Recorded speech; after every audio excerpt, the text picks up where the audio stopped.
A look now at tariffs in the wake of Friday's Supreme Court decision striking them down. Trade Representative Jamieson Greer says none of the trading partners that struck deals with the Trump administration have indicated intentions to withdraw.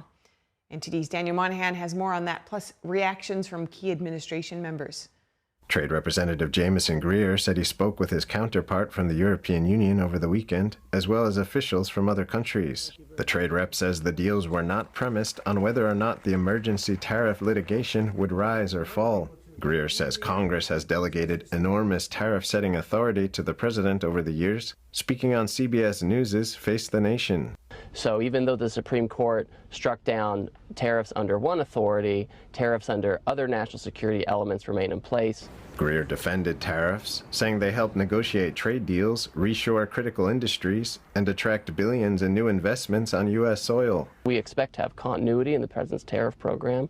We know that these laws work, they're tried and true, and so we'll have continuity. The policy hasn't changed, just the tools have changed. Greer also criticized the SCOTUS decision. It's foreign companies that are benefiting from the tariffs being struck down. Meanwhile, the European Commission said yesterday it wants full clarity from the United States after the Supreme Court tariff ruling. Following the ruling, President Trump announced a 10% global tariff under Section 122 of the Trade Act of 1974, before increasing it to 15% following a detailed review of the court's decision. Under a trade agreement reached last July, the United States agreed to cap tariffs on most EU imports to 15%. In return, the EU agreed to eliminate tariffs on all U.S. industrial goods. It also agreed to increase purchases of military and defense equipment from the United States.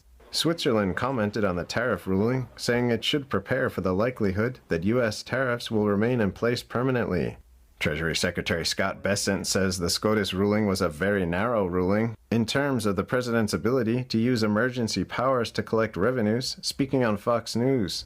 The Supreme Court said the president can put in a full embargo, but he cannot collect $1. So the president still has the most draconian measure for negotiations. Bessent says Treasury projections show 2026 revenues from tariffs are unchanged, and that applies to the future as well. The president announced on Friday and then amended over the weekend 15% global tariff using a very robust authority from 1974.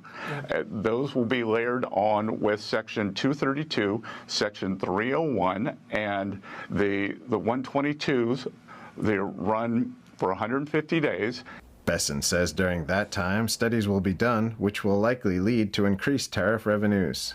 The Supreme Court did not address potential tariff refunds. They remanded it back to the lower court. Bessent says the administration will follow their future legal rulings. Daniel Monahan, NTD News.